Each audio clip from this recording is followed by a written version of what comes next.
तो hello dear student, कैसे हैं आप सभी। स्वागत है आप सभी का आपके अपने YouTube channel ITI step forward में।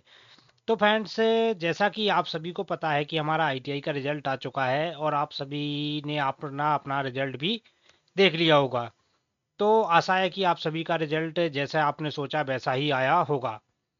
तो आज की इस वीडियो में हम बात करने वाले हैं कि आईटीआई के बाद क्या करें।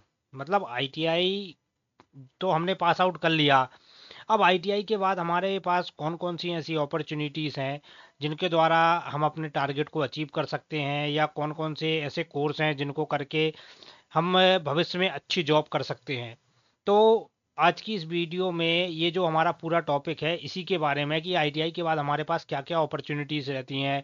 क्या हमें सीआईटीएस करना चाहिए या हमें अप्रेंटिसशिप करना चाहिए? तो क्या करना चाहिए, तो उसके बारे में हम डिस्कस करने वाले हैं। तो आप सभी से रिक्वेस्ट है वीडियो को पूरा वॉच करें, और आपको जो भी डाउट होता है तो आप हमसे कमेंट बॉक्स में कमेंट करके पूछ सकते हैं। और अगर आपको वीडियो पसंद आता है तो वीडियो को लाइक करके चैनल को सब्सक्राइब पक्का से कर दें। तो आइए शुरू करते हैं बिना किसी देरी के। तो पहला क्वेश्चन है हमारा, आईटीआई के बाद क्या करें। तो फ्रेंड्स, आईटीआई के बाद आपके पास पहला ऑप्शन है सीआईटीएस। अब सीआईटीएस अगर आप करना चाहते हैं तो सीआईटीएस करने के लिए सबसे पहले तो आपको पता होना चाहिए सीआईटीएस होता क्या है। तो सीआईटीएस हमारा होता है फ्रेंड्स, ये हमारी एक प्रकार की ट्रेनिंग रहती है टीचर की, क्राफ्ट, इसका पूरा नाम रहता है craft instructor training scheme, CITS. तो ये क्या रहता है, ये हमारा 1 साल का कोर्स रहता है। कितने साल का कोर्स रहता है फ्रेंड्स? 1 साल का हमारा कोर्स रहता है। तो इसके लिए, इसमें एडमिशन के लिए आपको क्या करना पड़ता है, इसमें एडमिशन के लिए आपको एंट्रेंस एग्जाम देना होता है। जो हमारा एंट्रेंस एग्जाम होता है वो हमारा कब होता है, जो हमारा जून और जुलाई के अंतर्गत होता है। तो अगर आप सीआईटीएस करना चाहते हैं, अब सीआईटीएस का क्या बेनिफिट है, तो बेनिफिट पहले मैं बता देता हूँ। सीआईटीएस करके आप गवर्नमेंट आईटीआई टीचर बन सकते हैं। मतलब जो भी ऐसे कैंडिडेट्स हैं जिन्हें गवर्नमेंट आईटीआई का टीचर बनना है, तो उनके लिए जो सीआईटीएस रहेगा बहुत ही बढ़िया कोर्स रहेगा। मतलब अगर आपको गवर्नमेंट टीचर बनना है तो सीआईटीएस जो कोर्स है आपके लिए बेस्ट कोर्स है। लेकिन इसके लिए क्या है, आपको थोड़ा सा पेशेंस रखना होगा। पेशेंस मतलब धैर्य। जैसे आप सीआईटीएस करेंगे तो आपको सीआईटीएस की तैयारी करनी पड़ेगी। इसमें भी कुछ नहीं पूछता, एंट्रेंस एग्जाम में हमारा फिटर थ्योरी और थोड़े से हमारे जनरल साइंस हो गया है, हमारा मैथ हो गया, रीजनिंग वगैरह के नॉर्मली क्वेश्चन पूछता है। तो सीआईटीएस एंट्रेंस एग्जाम आप क्लियर कर लोगे। अब सीआईटीएस करने के लिए आपको 1 साल तो आपका सीआईटीएस हो गया, प्लस आपके पास आईटीआई तो है ही। उसके बाद आपके पास क्या, 3 ईयर का एक्सपीरियंस होना चाहिए। तो अगर आप गवर्नमेंट आईटीआई टीचर बनना चाहते हैं तो उसके लिए आपको क्या है, सीआईटीएस तो करना होगा, उसके साथ आपके पास 3 साल का एक्सपीरियंस होना चाहिए।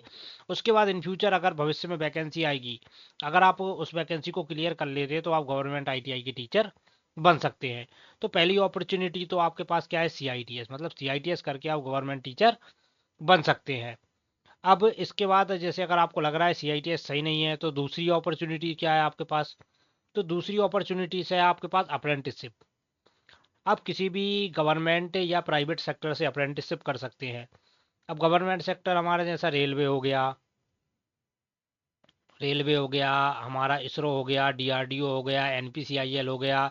तो इन सभी से आप क्या कर सकते हैं, अप्रेंटिसशिप कर सकते हैं, जिनकी अभी हाल ही में बहुत ही ज़्यादा वैकेंसी निकली है। जैसे आप रेलवे की तो आप देख सकते हैं, जैसे रेलवे की हमारी साउथ रेलवे की निकली है, डब्ल्यूसीआर वेस्टर्न सेंट्रल रेलवे की निकली है, हमारी सेंट्रल रेलवे की निकली है, हमारी मतलब आरआरसी, मतलब कई प्रकार की रेलवे की जॉब निकली हैं जिनमें आपको 1 साल का अप्रेंटिसशिप मांगा है।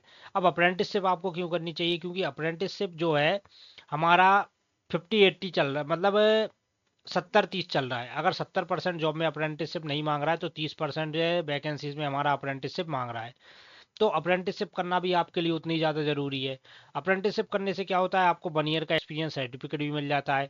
इन फ्यूचर आप मान लीजिए रेलवे की कोई जॉब आती है या रेलवे की ग्रुप डी की जॉब आती है, उसमें अगर बोल दें कि हमें केवल उन्हीं कैंडिडेट्स को लेंगे जिन्होंने अप्रेंटिसशिप किया है, अभी नहीं मांग रहा है वो बात अलग है, लेकिन इन फ्यूचर अप्रेंटिसशिप मांग सकता है। तो अप्रेंटिसशिप भी आपके लिए बहुत बढ़िया अपॉर्चुनिटी है। मतलब आप चाहें तो आईटीआई के बाद अप्रेंटिसशिप भी कर सकते हैं। इसमें क्या रहेगा, आपको 7 से 8 हज़ार सैलरी भी मिलेगी, प्लस आप जॉब भी कर सकते हैं। तो जिनकी फाइनेंशियल कंडीशन ठीक नहीं है वो आई अप्रेंटिसशिप की तरफ जा सकते हैं। अप्रेंटिसशिप में क्या रहेगा, आप जैसे रेलवे से अप्रेंटिसशिप करते हैं तो रेलवे वगैरह का पूरा नॉलेज आपको हो जाएगा। इन फ्यूचर अगर रेलवे की वैकेंसी आती है, और अगर अप्रेंटिसशिप कैंडिडेट्स को रेलवे मतलब अपॉर्चुनिटी देता है कि हम आपको 20% आरक्षण देंगे, जिन्होंने रेलवे से अप्रेंटिसशिप किया है तो उनको हम 20% का आरक्षण देंगे, तो वहाँ पर आपकी अप्रेंटिसशिप ट्रेनिंग जो रहेगी वो सक्सेस हो जाएगी। तो क्या कर सकते हैं आप, अप्रेंटिसशिप भी कर सकते हैं, क्योंकि अप्रेंटिसशिप करने से एक फ़ायदा ये भी है कि आपका 1 साल का एक्सपीरियंस भी काउंट होगा। मतलब इन फ्यूचर अगर आप किसी जॉब के लिए अप्लाई कर सकते हैं, आजकल कुछ वैकेंसीज तो ऐसी हैं, जैसे अभी हाल ही में मैंने BEML का मतलब नोटिफिकेशन शायद BEML था कि ऑर्डिनेंस फैक्ट्री था, तो उसका क्या वैकेंसी डिस्कस किया था, तो उसने साफ बोल दिया था कि हमें ITI प्लस NAC, मतलब NAC मतलब अप्रेंटिसशिप, बंदा मतलब जिसने अप्रेंटिसशिप किया है, तो जिसके पास ITI और NAC वो ही इस फॉर्म को अप्लाई कर सकते हैं। तो अब जिसके पास नहीं था तो वो तो उस वैकेंसी में फॉर्म डाल ही नहीं सकता है, इसलिए अप्रेंटिसशिप करना भी जरूरी है। तो सेकंड नंबर हो गया हमारा अप्रेंटिसशिप। अब थर्ड नंबर आ जाता है हमारा प्राइवेट जॉब। तो अब कुछ कैंडिडेट्स ऐसे रहती हैं जिनकी फाइनेंशियल कंडीशन ठीक नहीं रहती है, तो वो क्या सोचते हैं कि मतलब वो किसी भी प्राइवेट सेक्टर से नौकरी वगैरह कर लें। तो प्राइवेट सेक्टर में आप जैसे देख सकते हैं, हमारा टाटा कंपनी हो गया, हमारा L&T हो गया, हमारा मारुति हो गया, हीरो हो गया, महिंद्रा आदि में आप टेक्नीशियन और ऑपरेटर की नौकरी कर सकते हैं। अब जो कोपा वाले हैं वो डाटा एंट्री ऑपरेटर का काम कर सकते हैं, कंप्यूटर ऑपरेटर का काम कर सकते हैं, नेटवर्क सपोर्ट का काम कर सकते हैं। उसके अलावा हमारे जो इलेक्ट्रीशियन, प्लम्बर, वेल्डर हो गए, वो कंस्ट्रक्शन, मेंटेनेंस, इलेक्ट्रिकल फिल्म्स का काम कर सकते हैं, तो उनके लिए प्राइवेट जॉब्स हैं। लेकिन प्राइवेट जॉब्स में क्या रहेगा, अगर आप प्राइवेट जॉब्स में लग जाएंगे तो फिर आप पढ़ाई नहीं कर पाएंगे, ये भी एक बात है। तो प्राइवेट जॉब में आपकी सैलरी वगैरह तो 10 से लेके 15 हज़ार तक की सैलरी रहेगी। तो ऐसे कैंडिडेट्स हैं जिनकी फाइनेंशियल कंडीशन ठीक नहीं है, तो वो प्राइवेट जॉब कर सकते हैं।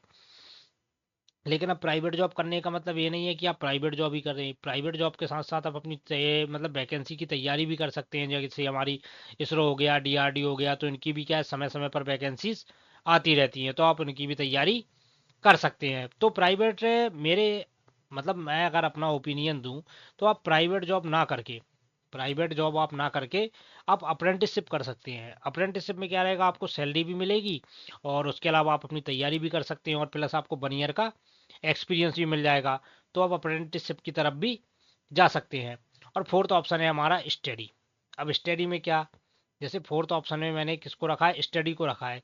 तो स्टडी में क्या रहेगा, आपको करनी है तैयारी गवर्नमेंट एग्जाम की, जैसे हमारा इसरो हो गया, हमारा DRDO हो गया, हमारा NPCIL हो गया, हमारा BARC हो गया, हमारा ITITO हो गया। उसके अलावा अगर हम बात करें, हमारा DMRC हो गया, हमारा LMRC हो गया, मतलब बहुत सारी, मतलब टेक्निकल फील्ड में हमारी बहुत सारी जॉब की अपॉर्चुनिटीज है, जिसमें हमारा इसरो हो गया, इसरो की वैकेंसी लगातार आती रहती है, DRDO की अपकमिंग वैकेंसी आने ही वाली है, NPCIL की वैकेंसी हर 6 महीने में आपको देखने को मिलती है। मतलब NPCIL की जॉब तो ऐसा है कि हर 6 महीने में NPCIL की जॉब तो आना ही है। तो आप क्या कर सकते हैं, सेल्फ स्टडी कर सकते हैं। अब अगर आपने 1 ईयर सेल्फ स्टडी कर ली मोटिवेशन के साथ, 1 ईयर से मतलब 1 ईयर अगर आपने स्टडी कर ली, जिसमें आपका फिटर थ्योरी हो गया, फिटर थ्योरी जैसे आप एग्जांपल में फिटर के कैंडिडेट्स हैं, तो फिटर थ्योरी मतलब थ्योरिकल पार्ट अगर आपका स्ट्रांग है, उसके बाद आपको थोड़ा सा नॉन टेक की तैयारी और करना है, तो उसके बाद आप परफेक्ट हो जाएंगे, तो आप कोई भी गवर्नमेंट जॉब का एग्जाम क्लियर कर सकते हैं। तो आपके पास 3 से 4 अपॉर्चुनिटीज़ हैं, या तो आप अप्रेंटिसशिप कर लीजिए, या आप CITS कर लीजिए, या आप प्राइवेट जॉब्स की तरफ जा सकते हैं, या आप स्टडी कर सकते हैं। तो मैं अगर अपने पर्सनल एक्सपीरियंस से बताऊं, तो आप अप्रेंटिसशिप प्लस स्टडी, मतलब अप्रेंटिसशिप के साथ साथ आप क्या है, स्टडी भी कर सकते हैं। तो ये दोनों चीज़ें हैं आपके लिए बहुत ही ज़्यादा हेल्पफुल रहेंगी। मतलब एक तो आपका अप्रेंटिसशिप भी चलता रहेगा, दूसरा क्या है, आप स्टडी भी कर सकते हैं। उसके अलावा अगर के कुछ ऐसे कैंडिडेट्स हैं जिन्हें गवर्नमेंट ITI टीचर बनना है, तो उनके लिए सबसे बेस्ट अपॉर्चुनिटी है CITS। मतलब CITS करके आप क्या कर सकते हैं, गवर्नमेंट ITI का टीचर बन सकते हैं। लेकिन मैंने पहले ही बोला है कि इसमें आपको थोड़ा पेशेंस रखना पड़ेगा। मतलब 3 साल का आपके पास एक्सपीरियंस होना चाहिए, प्लस CITS आपके पास होना चाहिए। तो CITS करने के बाद आप क्या 3 ईयर का एक्सपीरियंस कहाँ से ले सकते हैं, तो आप गवर्नमेंट ITI में इंस्ट्रक्टर की पढ़ाई करके 3 ईयर का एक्सपीरियंस ले सकते हैं।